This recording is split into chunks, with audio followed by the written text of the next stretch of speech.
Welcome, everybody. My name is Jordan. This is my friend Javon. I have prepared a list of questions for you that I would really love to read to our listeners today. That they can learn and grow about entrepreneurship, finance, and what else? Business. And business productivity. Yeah. I made these questions myself, and I feel like they're pretty good. So fill me in, okay? What drives your passion for entrepreneurship?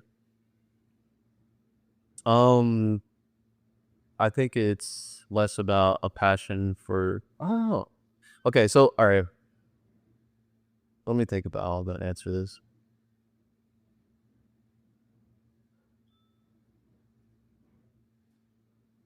Businesses and corporations and working for an entity that was in your family is something that's only been around for 70 years.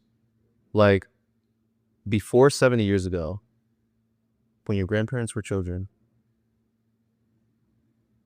practically, not literally, but almost the entirety of the globe planet, pretty much everyone worked for their families, even for someone that their family knew. And one of the things that's gone up, just like in the past, especially in the past, 10 years, the past decade or so, is we've seen, and really in the past 50 years, but so along with this mass merging, and this mass belief conversion of you have to go to college and work for somebody else and work for a large corporation in order to make a living. Yeah. We have also seen an increase in divorce rates. We have also seen an increase in substance abuse. We have also seen an increase in suicide rates. We've also seen an increase in depression, right? And so I don't think that there is necessarily, I think there's a lot of factors, and we don't need to get into that whole thing. Yeah. But I don't think that there's necessarily an epidemic that's just oh yeah, people are just magically or randomly becoming more depressed. It just so happens that, some people blame the internet for divorce. Sure. Yeah. Blame the internet for a lot of these issues. But this increase in those statistics, it started with this normalization of the institution that is college, not when the internet started blowing up in the 90s. Sure. Right? Substance abuse was really something that was an issue in the 80s and 70s as well.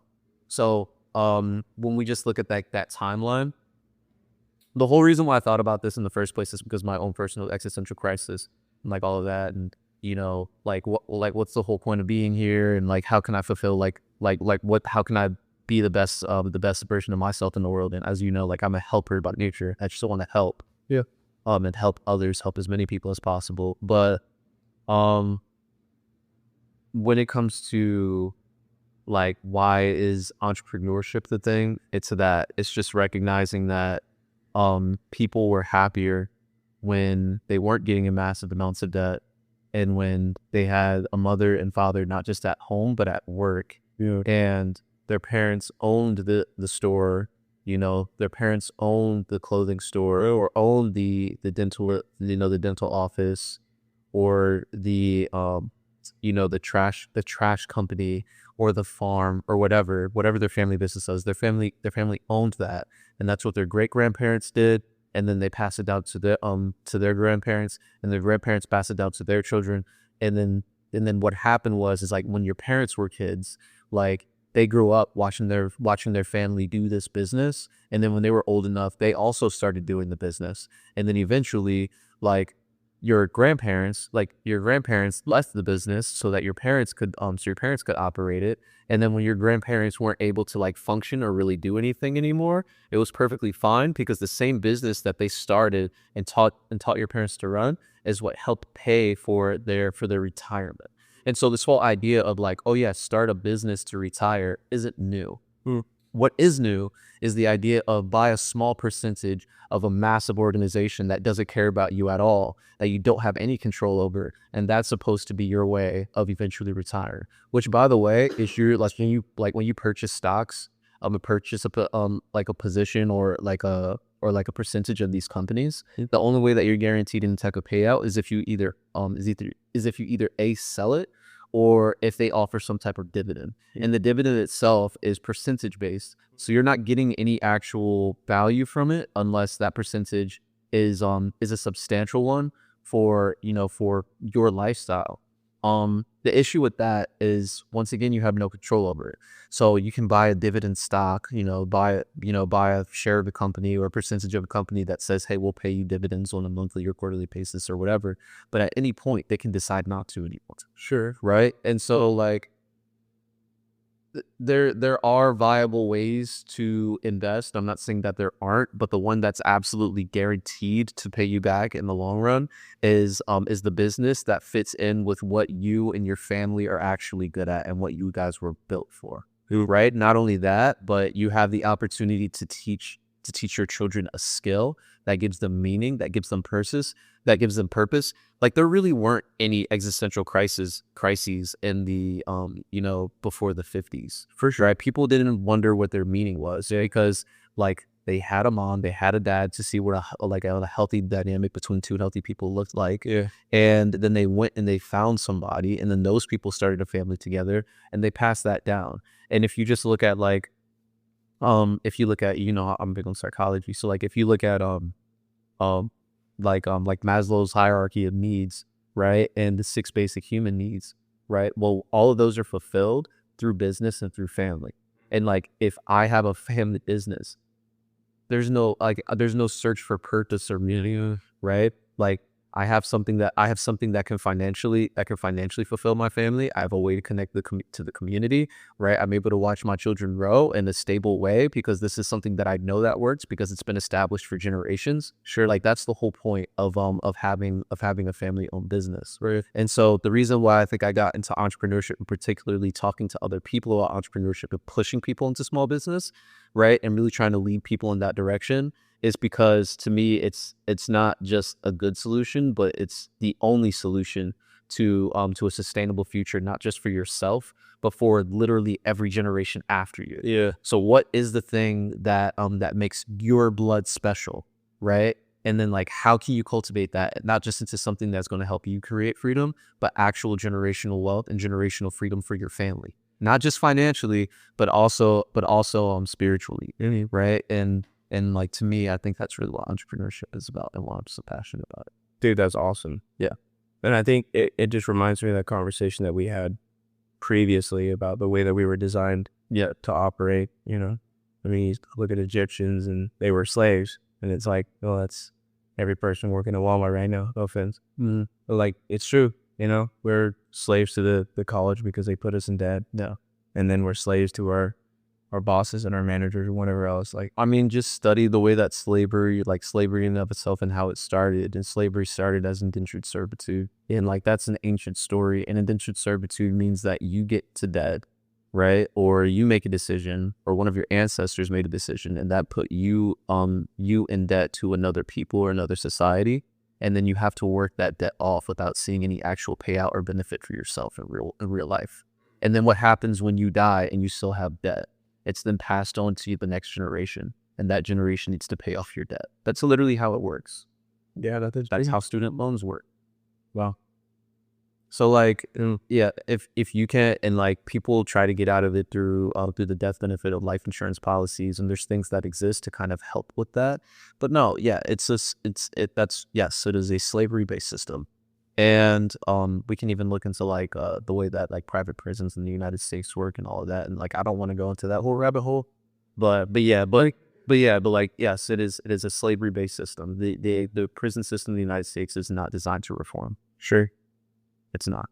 It's designed. It's cheap labor. Yeah. And it's extremely profitable. Oh, easily. Yeah. So for sure. So but yeah, college is the same way. It's the reason why it's marketed as well as it is. It's the reason why people think it's the only way. Dude, if I feel like everybody could agree with this, but if I really wanted to make some money, I should just start a college. I mean, there's a lot of things you can do to make money. Yeah. And a lot of people think like, well, if I want to get rich, I need to come up with this innovative idea.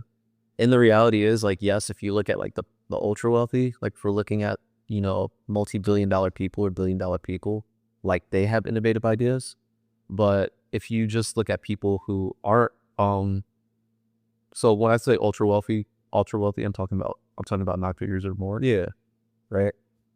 Honestly, 10 figures or more. But most people who are making like 300 million or less, like 300 million, like Just a lot of freaking money. right. So 300 million, you don't need to have a great idea. No. You know, like I'll give you an idea of some people who are worth between 300 million, like 300 million, 100 million. Like Andy Elliott is like his company and what they do, and he's worth in that ballpark, right? In that 9-figure range. You know what they are? They're salespeople. You know what they do for a living? They teach salespeople how to sell things. Wow. Right? I'll give you another example, right? So Elaine Colati. So Elaine Colati is one of the women. She's who started a construction company. Construction. Right? Monique Aglet, who is if you know Timbaland, the producer Timbaland, it's Timbaland's ex-wife. She just like literally invests in other people's businesses. That's it. Huh. 250 million. Wow, dude. Right. And so a lot of people think you need to have this super amazing idea in order to have this wealth. And I mean, that's still like a ridiculous amount of wealth. Like that's a person who clearly loves entrepreneurship. Realistically, like most people, if they want to escape their lifestyle, it's only going to cost them like, it's probably going to cost them less than $100 grand. Sure. Right. The only way it's going to cost more than that is with lifestyle creep.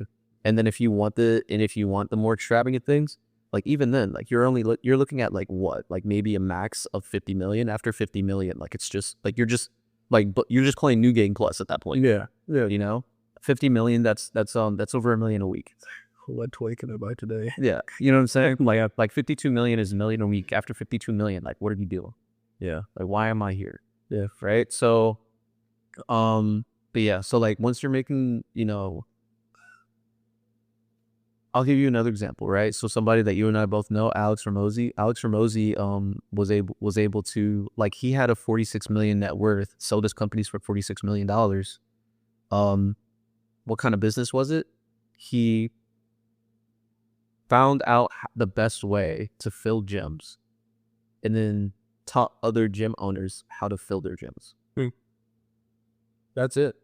That was it. What? Is there any, like, you tell me, is there anything that's mind-blowing about that idea? The fact that maybe he did it? I don't know.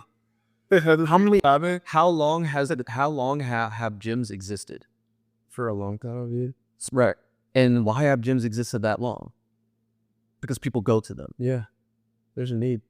Right. But people go to the gym, which means that before Alex Ramosi was ever born, there were probably people who were filling gyms. Yeah. He didn't come up with a revolutionary, ridiculous, and that's my point. Yeah. Right. So, you don't have to come up with a one of a kind, one in a million idea, amazing business strategy that's super unique in order to escape poverty. Yeah. You just need to pick one thing and serve one group of people really well, and that's it. You don't gotta be honest. No. So like once again, like what is the thing that aligns with your blood, right? What does that skill look like? How can we define that into a process that the market will actually want? Sure. And then how do we freaking teach our kids the same skill? Yeah, easily. And that's it. That's the game. You do that, you're free. In there, bro. Yeah. So, yeah, man. Nice. That was good. All right. Thanks. All right. My next question. What developed your desire to build guidance around finance? Like, why do you want to teach people? I think that people like, I mean, how it flows into the saying. Yeah, like it was question. Like once again, like a lot of people think that you need to have like this extravagant amount of money in order to do things, right? And this can be, you know, we're talking about starting a business, or like people have no issue computing how much money it is to go on vacation and traveling. Like that's not what I'm talking about.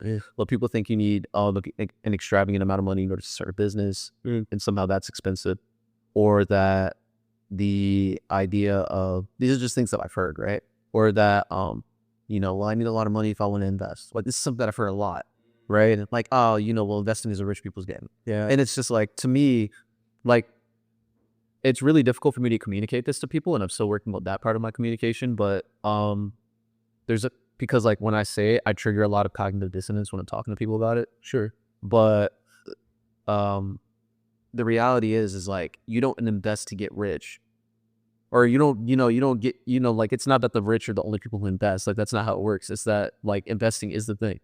Like, investing is the thing that leads to more money. Like, you put your money in this thing, you invest in something, and then your money multiplies after you invest in it. Yeah, dude. Like, that's how investing works. Yeah. So the reason why I like created like the budget sheet, for example, right? So I'll tell you exactly where the concept of cash flow came from, because it's not my concept. It's something that rich people have been doing for, and wealthy people have been doing for decades at least. Sure. Right. I think the thing that popularized it was Rich Dad Poor Dad by Robert Kiyosaki. Oh, yeah. But the cash flow quadrant that he talks about within that book, in my opinion, is kind of dated. Not because you shouldn't, buy, save, invest with that concept in mind, but it's just that people aren't really using pen and paper anymore, and most people don't read books. Unfortunate. So, all right, well, how can I take this concept and bring it into, like this century and to this generation in a way that's palatable for them, that they can actually use, right? And make it as simple as possible. And so I think by breaking it down like that, because once again, like, people talk about like the 50-30-20 rule and like all of this other stuff, and I'm not saying that those aren't viable, but the issue with that is like, it's very complicated. And I don't think it's I just think there are a lot of people out there who don't use that. Yeah. Right. But if I'm able to just put the numbers in my bank account into a spreadsheet for like, freaking, how long did it take you? Like 5 minutes? Yeah. Right. Then all of a sudden I know, oh, wow. And like, it automatically, I can see exactly how much money I'm losing or how much money I'm making or whatever the case is. And it makes it a lot easier to track goals. Yeah. And once again, like, the number in your bank account may go up, down, left, right, whatever. But if you just look at this thing like once a week, once a month, whatever, it's pretty easy to know. It's a lot easier to track your expenses that way. Yeah. So like, I think people just need that knowledge. for sure. Financial literacy and stuff, it's taught. Yeah. It needs to be taught for sure. Unfortunately, we just have to learn it by ourselves sometimes. High school didn't take care of it. Anyway, so like, yeah, with the cash flow concept, so that, explain that a little bit. So that's like how much money you're getting, How much money is flowing out of your bank account or flowing into your bank account every bill? every month. Okay. So then every week, every day. I mean, that's the way I send it, the spreadsheet. You've seen it. Yeah. So if that's the idea, then how do I take that knowledge? I pull it out. I'm like, hey, I want to create a business. What number should I be looking at realistically in order to, begin to see that cash flow more of a positive incline? Your income needs to be higher than your expenses. Exactly. Yeah. So I don't know, like, what kind of brought you through that step? What was the first time that you saw the cash flow in your own life and you were like, hey, there's a problem here. I need to do something in order to. The first time I saw that? Yeah. I read Robert Kiyosaki's Rich Dad Poor Dad the first time. Like, the first time I read it was in high school. And I think I told you this part of the story. Like, I'll get to, like, here, I'll just give you the conclusion. Like, I've never really had an issue with like losing money because I learned it early. So that's the short answer. But like, when I was a kid, like, my mom didn't always have a babysitter she could take me to. So when she was going to night, because no one taught my mom financial literacy skills, no one taught my mom how to manage money. So like, she used to go to like night classes and stuff. And I think I told you about this. Like, I remember at one point we even ended up at like an MLM. It's called Primerica. They do insurance, right? But a multi-level marketing company, and that sells insurance. And she would go to like these seminars and these teachings about what's life insurance for and why do you invest and what's compound interest and da-da-da. And like, when she went to those things, because she didn't have a babysitter, I would also go to those things. Really? And that's when I started learning about finances. When I got a copy of Rich Dad Poor Dad, which was in high school, and I read it because I was a reader, and I saw the cash flow quadrant, that's when I decided to use it, was in high school.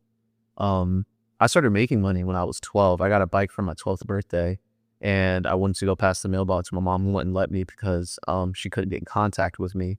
So we brainstormed in different ways. I told her, I was like, well, just give me a cell phone and then I can go. Or she was like, well, we ain't got that kind of money. What is it you can do for a cell phone? And when we brainstormed, the idea was, okay, well, kids at school always ask for gum. So I'll go to the store and I'll buy like a big bag of gum and go to school and sell it for like 25 cents a piece. So that's what I did. And that's how I got my first cell phone.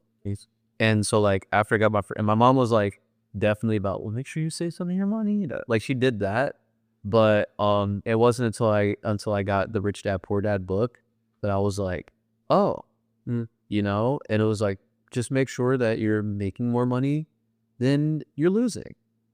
I get it. And then I started applying that lesson. And then it wasn't until like my senior year of high school that I ended up finding out about like stocks and investing in stocks. And so that was the thing at the time, is like, oh, well, I'll invest in stocks. And I remember there was like this one kid who like they did like a whole news article, and I saw like the news. It was like Channel 9 news. And it was like this kid who like, I don't know, I think he like paid off his mom's house or something ridiculous. Dang, dude. But what the thing was is like same story, black kid, single mom, and he was like really into shoes, and his mom told him, like, you're allowed to do whatever you want with your money, but you need to buy like if you're going to buy shoes, like you need to buy like, if you don't own a piece of that company, you can't buy anything from it. Like that was the rule that his mom gave him. So she was like, okay. And he like ran with it, and I really got into stock investing, and then was able to make a lot of money from stock investing. So when I was a kid, I was like, ooh, stocks. Sure. And that's when I like learned a lot about dividends and blah, blah, blah. But yeah, lessons, experiences, but. Yeah. And I still have money in it. I still have stocks. I still have tons of stocks. I still buy stock. I have crypto, buy crypto, dividend stocks. All of that's important. I just don't look at that as the primary avenue to retire. For sure, entrepreneurship is. Yeah. Big time. Yeah, having your own business, building a legacy is like kind of the common ground that I'm getting here. Yeah. So good, dude. My next question for you is, how would you suggest someone get started with their journey to becoming financially free? Watch one of my videos in the description. Oh. Starry. Yeah. Yeah. That question. Back there? That's all. I really don't have much. Outside of that, it's just start. A lot of people, people don't have an issue with analyzing or thinking or strategizing or planning. Like people are really good at that. Sure. People don't start. And then when they do start, they do it for 2 weeks to 2 months, and then they stop. So start and they keep going. And then when you do make a mistake, and when you do come to an obstacle, instead of stopping, choose one of two other options, which is either, persisting and pushing through the storm, or, like taking a lesson from that experience and going in another direction. Like if you're trying to start a shoe company and nobody wants to buy shoes, like try starting a sock company instead. Like that's what I mean by different direction. Nice. Yeah. Like, okay, nobody is buying my t-shirts. Maybe I need to Pants? Yeah. Shorts? Yeah. Maybe I need to change the logo. Maybe people aren't into the funny stuff. Maybe I need to make some serious stuff. Yeah. But like there's so many different ways that you can experiment and different things that you can try before you just give up. Yeah. What do you think would be like a prime time for you to invest in something like that with your time and money? Is there really any age limit, would you say, or? Like, I'll give you the Chinese proverb, and I'll give you some examples. Chinese proverb is the best time to plant a seed is 20 years ago. The second best time is now. Okay. So I'm a huge believer in that. When we look at anyone that's had wild success in business, it's like that's your goal. It's like hitting the entrepreneurial lottery and, having like a 9-figure, 10-figure business, whatever.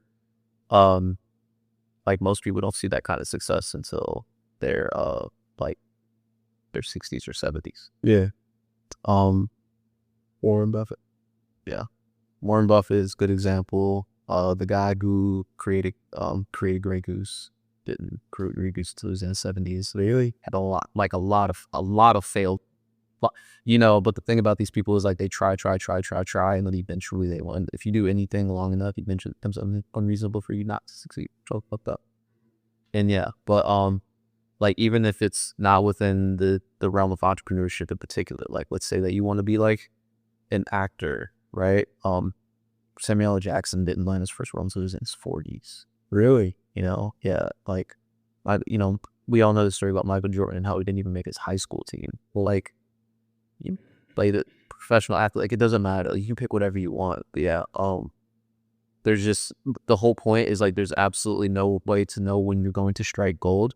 Just be patient enough to know it's probably not going to be within a year. Yeah. Yeah. Okay. I feel like that's gonna turn some heads for sure. That's fine. But that's exactly truth. Google it. that's exactly what we want, Yeah. Like when you most people want to get rich quick. That's why they don't succeed.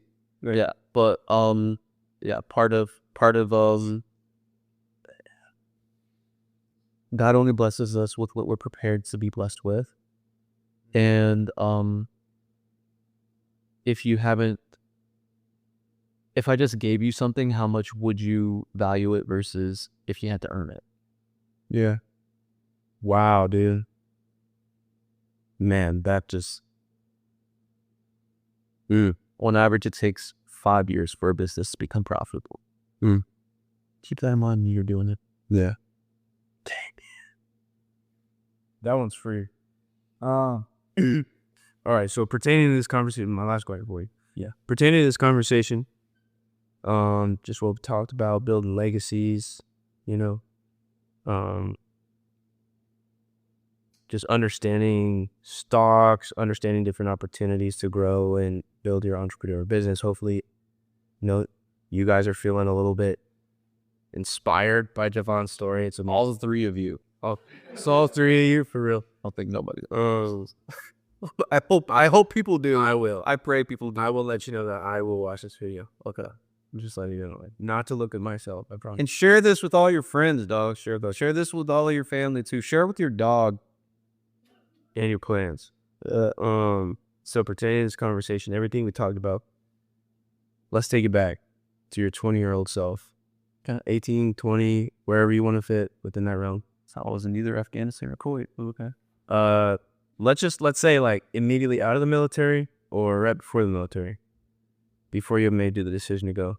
Give yourself 3 things that you would take with you if you could go back to that time. 3 things that you know.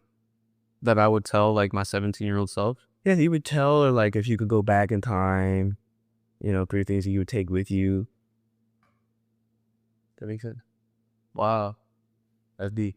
I mean, no, but it's gonna be a super lame answer. Definitely surface though. Yeah, that's just a pretty lame answer. Because like, God would tell me to join the Air Force. I think if I did something differently, I probably would have not been a mechanic. Like I qualified to do any job. I probably would have just chosen something else, but I chose that, and like that was. I mean, I could say it's a mistake, but like I'm pretty thankful for where I am now, so I will think it's a mistake. But yeah, that. But I would definitely say join the military. Like that's the right decision. So, but that oh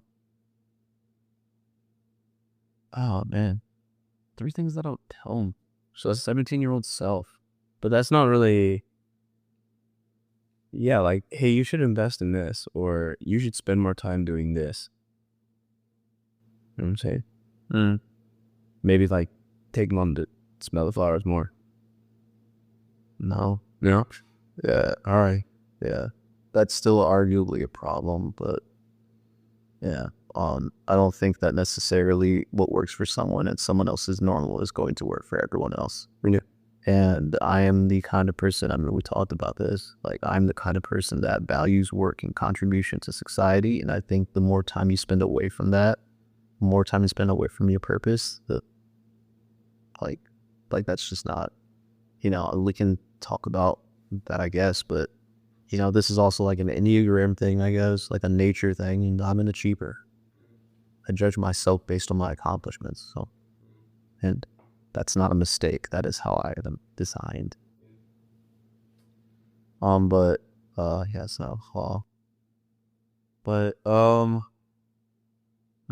actually kind of glad that you are having difficulty answering this question. yeah, well, That's really insightful, because most people would just be like immediately just. I know for a fact I could tell you 3 things right off the gate. yeah, Like easily some things that I'd take back in time. Hey, don't do this. Don't do this, right? Figure this out. And so I don't know. It's a testament to how present you are, I guess. I mean, Really cool. well, that's the thing. Yeah, like I'm like, I do think that there are times in which I make decisions, particularly big decisions, like big decisions, a lot more quickly than other people would. But yeah, just generally speaking, like I think when we talk to like old people, just to give you an example, like when we talk to old people, like, and we ask them like, hey, what do you regret? If you could go back, you could change something. A lot of times they just talk about the something they didn't do, the something they didn't get to experience. Yeah. And if there's one thing that I've done, it's the scary stuff. Like I've done the quote unquote risky stuff, right? The starting the business, the leaving home when I was 17, the networking, the posting, videos on a public forum, even though like at a time where they tell you like, yo, like your employers are going to judge you based on what you put on the internet, be careful. Like I did all of that, and I didn't die. So like I don't know, like I don't think that there is anything that I've done that inherently has shattered my life in any way. So I don't really have any regrets. Could I get there quicker? Sure. But like, yeah, man, like I'm really enjoying the journey. So I don't know if there's much that I would tell myself that I should or shouldn't do. Like I could tell myself like, yo, invest in Bitcoin and then I have more money now. But then like, I probably just experienced more existentialism. Yeah.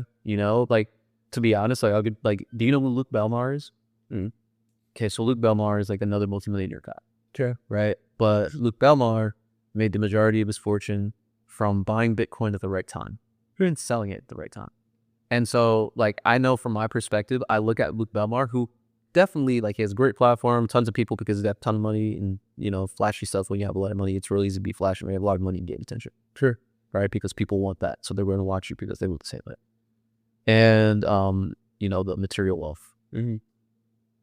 And he says things that I agree with, but it's super hard for me to like want to follow his advice because I know how he made his fortune. Mm-hmm. And like there's a huge difference between the person who got there from the hard work versus the person who got there by buying and selling at the right time. Right. Now, I don't want to call it luck or fortune because I don't believe in that. I think everything happens for a reason. And I think he's touching the correct people, but I don't want to be a Luke Belmar. Yeah. Right. I want to be the person who like, he did the right thing and he researched and he followed it despite what the odds or the circumstances were. Yeah. Right. Like, when I was a kid, I had this dream of being an astronaut because like we didn't grow up with a lot of money and I had a single mother and I was an only child. And so in my mind, I was like, wow, if I become an astronaut and the first black astronaut, like on the moon, how am I able to do that? Right? Like, what's your excuse? And like, how inspirational would I be with that kind of story? And like, just to plant that in reality, there's this guy, his name is escaping my mind right now, and I don't want to get it wrong, but there's a movie you can watch. It's called A Million Miles Away. Yeah. Okay. Yeah. True story. Right? They were farmers in Mexico. And his family literally, they literally saved every single penny they had in order to send him to college. Like they were poor. Yeah. Like poor. Yeah. Like his parents never went to regular school, much less college. Wow.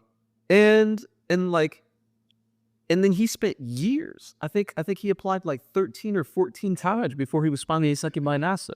And that's one every single year too. That's what I'm saying. Yeah.